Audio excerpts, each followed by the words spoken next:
Bapak Ibu untuk menghadiri kegiatan penyampaian materi tentang budidaya positif. Itu yang pertama pembukaan secara berlangsung, yang kedua sambutan dari Kepala Sekolah SMP Satap Negeri 15 Pandan Barat. Acara ketiga penyampaian materi terkait budidaya positif di sekolah oleh calon guru penggerak. Yang keempat, kesimpulan atau penutup. Oke, kita lanjut ke materi pertama, yaitu pembukaan. Sebelum kita mulai acara, mari kita membaca doa menurut dan keyakinan kita masing-masing. Doa dimulai.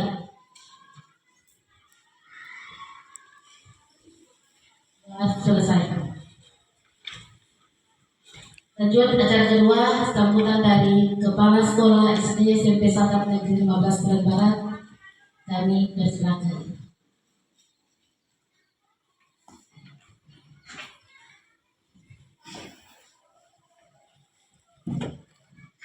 Bismillahirrahmanirrahim. Assalamualaikum warahmatullahi wabarakatuh. Waalaikumsalam warahmatullahi wabarakatuh.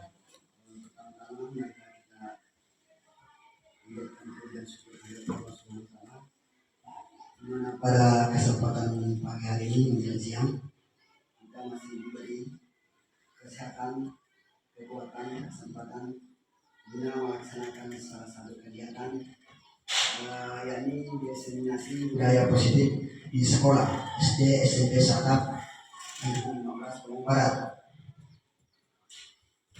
Oleh itu, kepada Bapak CGP atau calon guru penggerak atas nama Sudarman SPDGR yang akan melaksanakan nantinya, semoga kedepannya bisa lebih dipermantap lagi, dan terutama pada teman-teman guru-guru yang lain supaya bisa mengikuti apa yang dilaksanakan Pak Sudarman pada hari ini, dan kemungkinan untuk jika ada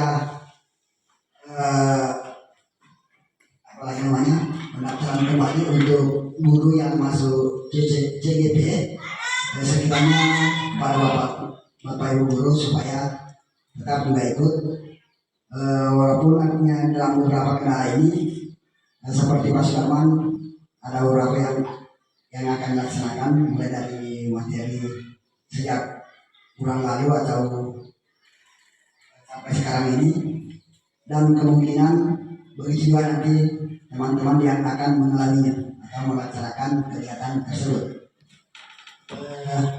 Olehnya itu, kepada Bapak Pak Sudarman SPD,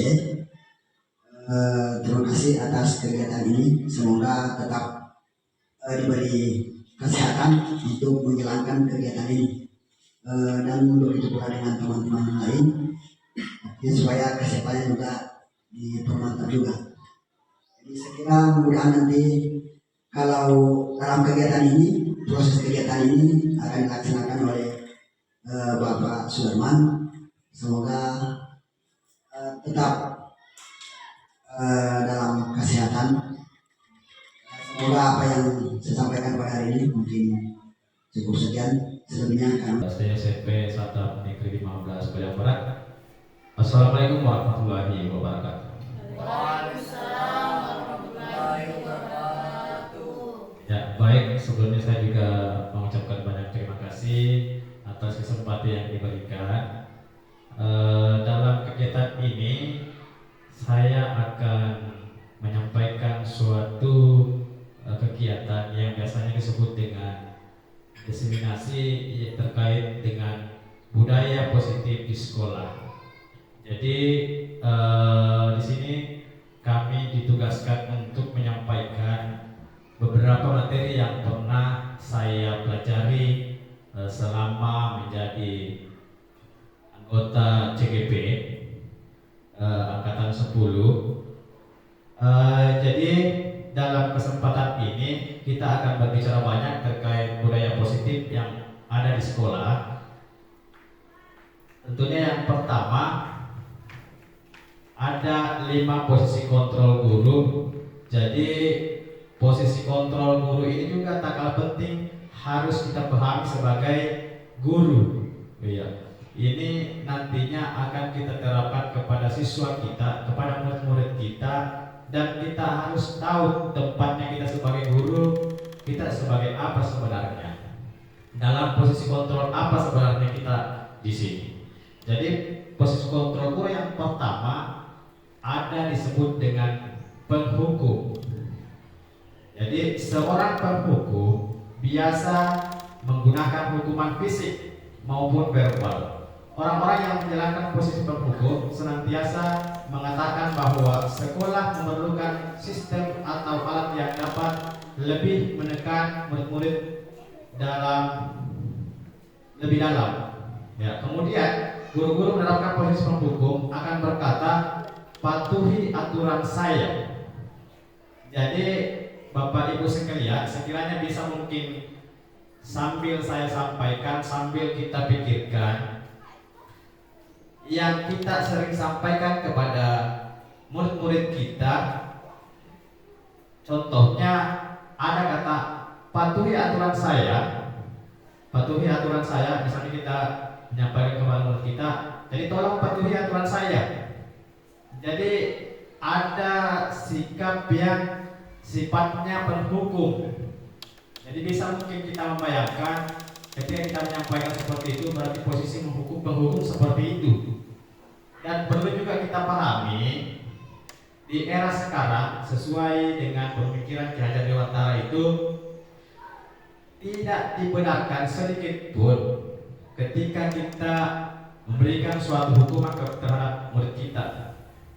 Jadi ada beberapa tindakan-tindakan yang harus kita pahami. Seharusnya tidak ada lagi sistem hukum-hukum, itu tidak dibenarkan sama sekali. Ya, saya kira itu posisi kontrol terkait dengan penghukum. Kemudian pembuat merasa bersalah.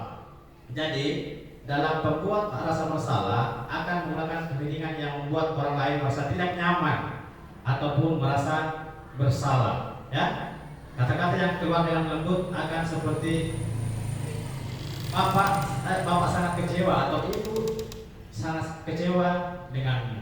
Jadi tentunya dengan ucapan itu nantinya akan membuat siswa kita merasa bersalah.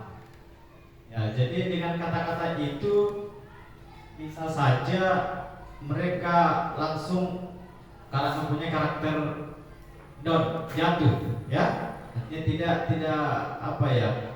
Mungkin kurang pede lah, itu kurang percaya diri, ya. Nah, jadi ini juga tentunya tidak diperbolehkan untuk melakukan seperti itu. Kemudian teman, jadi posisi kontrol guru pada posisi ini tidak akan menyakiti murid, namun akan terus memantau murid secara persuasif. Guru di posisi teman menggunakan hubungan baik dan humor atau mempengaruhi seseorang. Murid akan bergantung pada guru tersebut. Hal negatif dari posisi teman yaitu bila suatu saat guru tersebut tidak membantu, maka murid akan kecewa dan berkata, saya pikir Bapak teman saya. Murid merasa dikecewakan dan tidak mau lagi berusaha. Jadi dalam posisi kontrol guru ini kita anggap mereka sama teman. Mungkin suatu saat kita membantu ataupun ada mungkin bantuan yang kita berikan kepada murid kita, dan pada akhirnya dan mungkin suatu saat juga murid kita memberikan bantuan mengharapkan bantuan kepada kita, tetapi kita tidak bantu.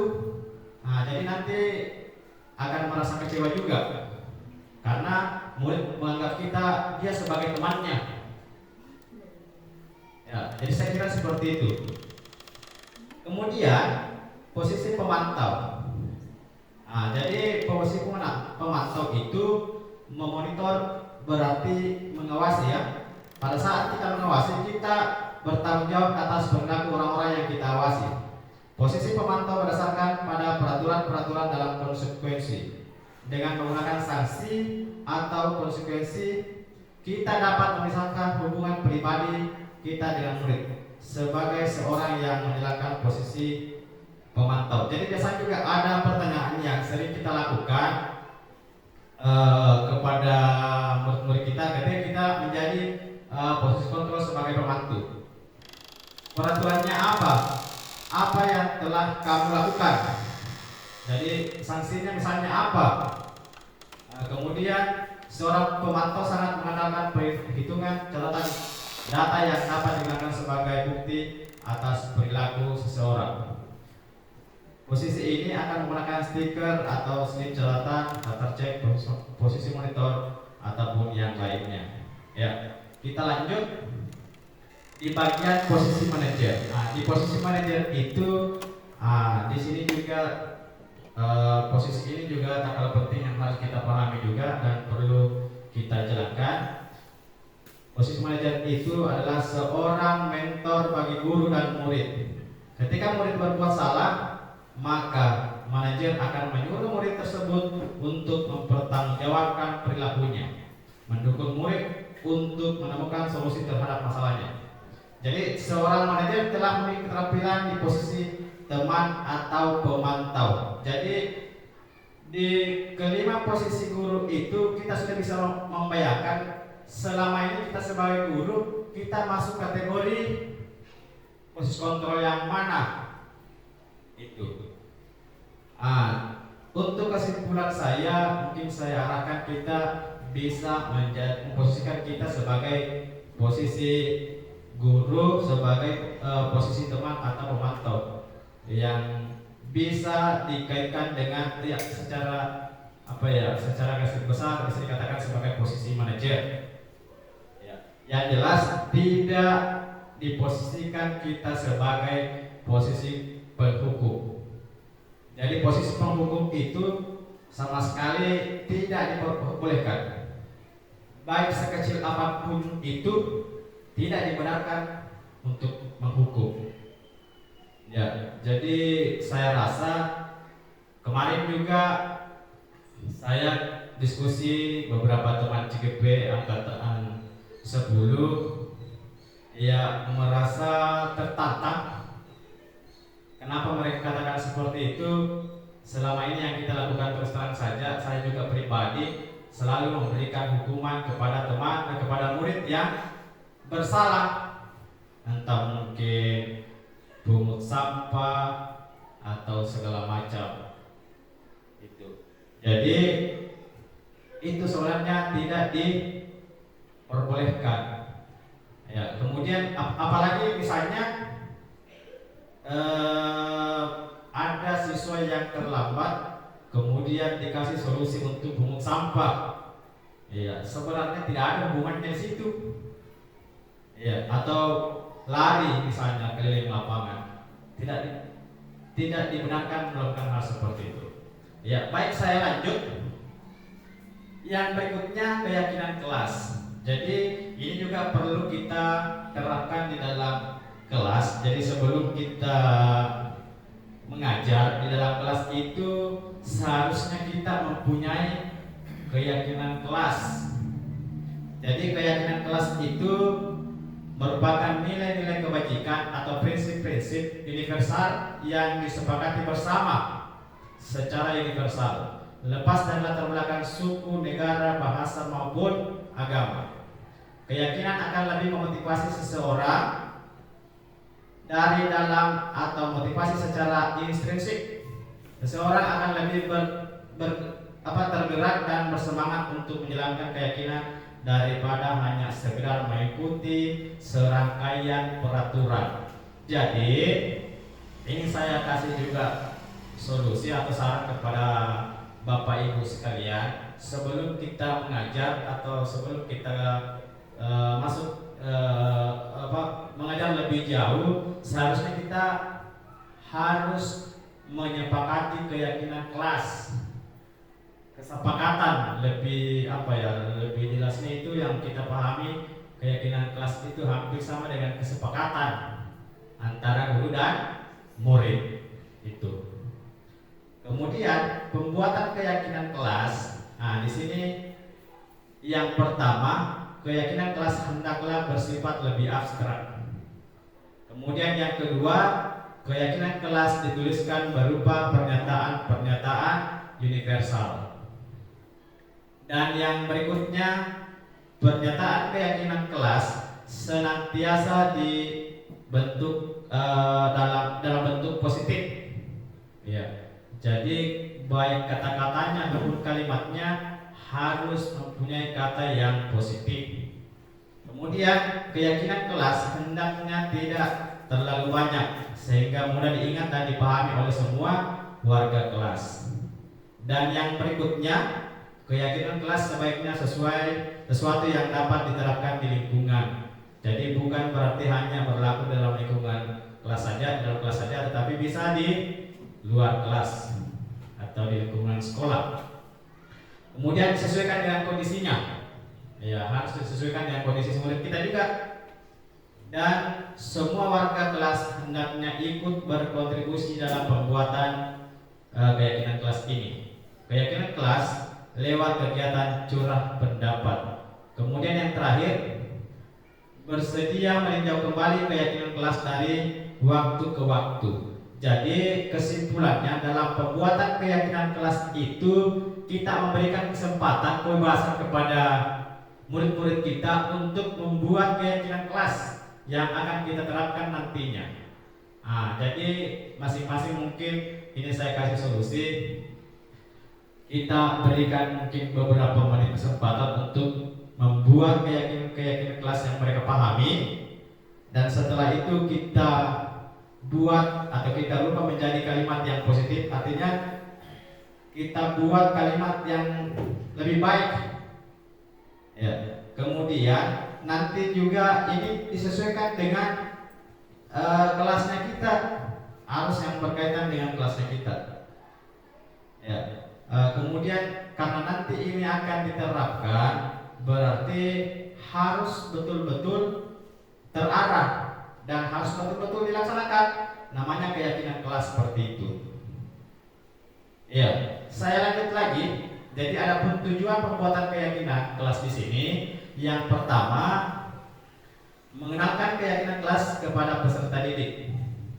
Ya, jadi di mana kita memperkenalkan keyakinan kelas itu seperti apa terhadap murid kita. Apa yang harus dilakukan terkait keyakinan kelas itu. Kemudian membuat keyakinan kelas bersama peserta didik. Ya, jadi membuat keyakinan kelas itu kita membuatnya di dalam kelas karena ini berkait yang melaksanakan kita antara kita dan muridnya kita, ya. Kemudian selanjutnya membiasakan penerapan keyakinan kelas sewaktu-waktu untuk menumbuhkan budaya positif pada siswa. Jadi harus dibiasakan, muridnya kita harus dibiasakan seperti itu. Ya, kita ajarkan siswa kita ajarkan murid kita untuk membiasakan menerapkan keyakinan kelas yang kita sepakati. Jadi harus ada konsistensi di sini. Kemudian yang berikutnya, ini juga tak kalah penting juga, segitiga restitusi. Jadi di segitiga restitusi ini ada 3 langkah yang harus kita lakukan. Langkah yang pertama, menstabilkan identitas. Saya kasih contoh. Contohnya misalnya ada murid kita yang biasanya suka terlambat. Nah, jadi yang suka terlambat itu sekali lagi tidak langsung mengambil tindakan hukuman. Ya, mungkin selama ini yang kita lakukan terlambat langsung dihukum.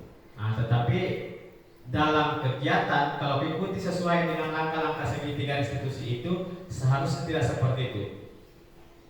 Ada 3 hal yang harus kita jalankan. Yang pertama, menstabilkan identitas. Jadi dalam kegiatan menstabilkan identitas itu kita tanyakan dulu. Kita tanyakan misalnya, kita panggil siswa murid di sini, tahu enggak apa tujuanmu kamu datang ke sini? Tahu enggak saya panggil kamu ke sini? Nah, kemudian validasi tindakan yang salah. Jadi dalam keterlambatan siswa yang tadi terlambat tentu punya alasan. Ya, jangan karena mentang-mentang terlambat langsung kasih sanksi. Kita tahu dulu, kita cari tahu dulu apa alasannya sehingga bisa terlambat seperti itu. Pasti ada alasannya. Kemudian menanyakan keyakinan kelas. Jadi di poin ketiga ini tadi kan sebelumnya kita membuat keyakinan kelas, sudah kita sepakati, sudah kita jalankan, dan masih ada siswa yang terlambat. Jadi kita ingatkan kembali, tahu nggak, ingat nggak dengan keyakinan kelas kita? Ya, jadi seperti itu. Jadi sekali lagi, tidak dibenarkan untuk memberikan suatu sanksi terhadap siswa, terhadap murid. Ya. Kemudian, ini saya perjelas kembali dalam kegiatan menstabilkan identitas itu. Jika anak berbuat salah, maka ada kebutuhan dasar mereka yang tidak terpenuhi. Jadi kita harus cari tahu. Kita tidak bertindak langsung mengkasih hukuman. Ya, jadi kemudian yang kedua, ini di bagian valid tindakan yang salah. Kita harus memahami kebutuhan dasar yang mendasar tindakan anak berbuat kesalahan. Menurut teori kontrol, semua tindakan manusia baik atau buruk pasti memiliki maksud dan tujuan. Makanya tadi saya katakan kita konfirmasi dulu kenapa murid melakukan seperti itu, kenapa bisa terlambat. Harus kita cari tahu dulu.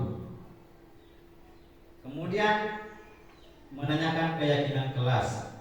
Teori kontrol menyatakan bahwa kita pada dasarnya termotivasi secara internal. Ketika langkah 1 dan langkah 2 sukses dilakukan, maka anak-anak akan siap untuk dihubungkan dengan nilai-nilai yang dipercaya dan berpindah menjadi orang yang dia inginkan. Jadi penting menanyakan ke anak tentang kehidupan ke depan yang dia inginkan. Ketika mereka sudah menemukan gambaran masa depannya, guru dapat membantu mereka untuk tetap fokus pada gambarnya. Jadi pada akhirnya kita sampai di titik kesimpulan. Jadi melalui segitiga restitusi kita dapat mewujudkan peserta didik menjadi anak yang merdeka. Merdeka mampu menyelesaikan masalah dengan motivasi internal dan bertanggung jawab terhadap pilihan mereka sendiri. Jadi pada kegiatan ini saya himbau kembali bahwa sesuai dengan filosofi Ki Hajar Dewantara itu kita tidak lagi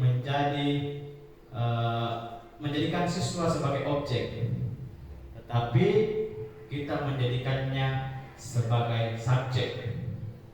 Jadi itu yang perlu kita pahami. Ya, jadi kita kasih kebebasan kepada murid. Seperti itulah yang terjadi sekarang dan insya Allah akan kita laksanakan. Jadi semoga pada kesempatan ini kita bisa menerapkan secara maksimal. Ya. Jadi sebelumnya saya mengucapkan banyak terima kasih atas kesempatan yang diberikan. Adapun mungkin teman-teman nanti yang bisa sharing berkolaborasi dengan saya ataupun teman yang lain, insya Allah saya siap membantu. Ya. Nah, jadi saya kira itu saja yang perlu saya sampaikan. Sekian, wassalamualaikum warahmatullahi wabarakatuh. Saya kembalikan kepada Ibu Moderator. Terima kasih.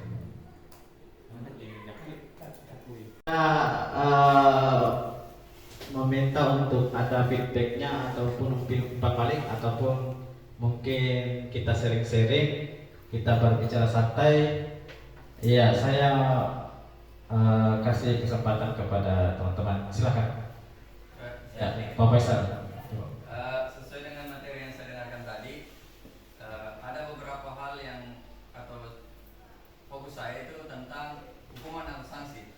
Jadi dari segitiga restitusi itu posisi hukuman atau sanksi itu di mana? Karena sedangkan tadi kan tidak boleh ada hukuman atau bagaimana. Apakah posisinya di mana sebenarnya? Atau dihilangkankah hukuman itu dihilangkan tapi diberikan dalam bentuk sanksi? Karena kan hukuman itu biasanya agak keras, beda kalau sanksi. Kedua, jika masih ada sanksi yang seperti apa yang harus diberikan? Kiri saya. Ya, terima kasih atas pertanyaan dari Pak Faisal. Jadi langsung saya tanggapi, berbicara tentang segitiga restitusi, ya. Jadi tadi saya sampaikan, memang saya pertegas bahwa hukuman itu harus dihilangkan, ya. Jadi hukuman sanksi itu hampir sama, Pak, ya. Jadi biasanya yang saya pelajari, yang saya pahami juga ada dua yang kita bahas, hukuman dengan konsekuensi. Jadi kalau hukuman tadi dengan sanksi sekira mungkin sama, ya, itu penilaian saya. Jadi hukuman sudah harus dihapuskan, sudah tidak-tidakkan, tetapi ada konsekuensi. Contohnya, saya kasih contoh, kalau misalnya ada murid kita yang tidak mengerjakan tugas, ya biasanya kan seperti itu, tidak mengerjakan tugas, akan tetapi kita tidak memberikan hukuman untuk keliling lapangan atau push up atau segala macam, tetapi ketika waktu istirahat misalnya, atau yang pastinya kita kasih kesempatan murid ini untuk tetap mengerjakan tugasnya. Biasanya kan yang kita lakukan itu langsung memberikan hukuman, selesai, pusat selesai. Tetapi di sini kita kasih konsekuensinya saja. Kita kasih kesempatan, kita tetap memberikan kesempatan untuk tetap mengerjakan tugas yang sudah kita berikan. Ya, saya kira seperti itu. Terima kasih, Pak. Oke, ini kita berbicara santai sambil sharing-sharing saja. Dan yang masih ada? Ya, sebenarnya seperti ini yang saya mau sebenarnya. Ya, barangkali ada lagi yang perlu kita sharing. Hampir selalu juga. Masalah kesepakatan kelas. Apakah yang kesepakatan kelas ini berlaku secara umum? Maksudnya apakah yang membuat ini wali kelas atau permata pelajaran?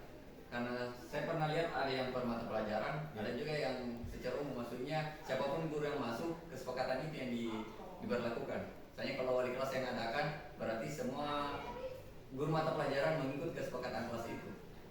Karena kebetulan di kelas saya lihat itu ada juga kesepakatan guru mata pelajaran saya lihat. Nah, yang mana sebenarnya yang dipakai, ataukah itu dibedakan tempatnya? Terima kasih kembali. Jadi berbicara keyakinan kelas ataupun kesepakatan kelas itu, ya bisa dibedakan, Pak. Bisa dibedakan karena posisinya saya sebagai guru bahasa Inggris, tentunya saya punya kesempatan kelas tersendiri. Begitu mungkin Bapak atau buku itu pun dengan mata pelajaran yang lain. Jadi kalau menurut saya lebih bagusnya kita bedakan tempatnya. Ya, kalaupun mungkin ingin membuat keyakinan kelas, kesepakatan kelas terhadap wali kelas, sekira lebih bagus lagi. Tetapi ingat bahwa keyakinan kelas itu harus kita betul-betul jalankan. Jangan kita buat tidak dijalankan selanjutnya. Jadi disitulah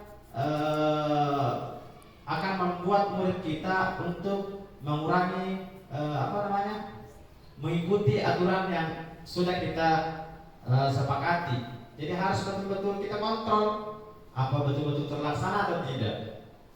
Ya, jadi kalau pertanyaannya dibedakan atau tidak, menurut saya itu dibedakan karena bahasa Inggris itu ada juga keyakinan kelas tersendiri. Ya, terima kasih. Masih ada barangkali?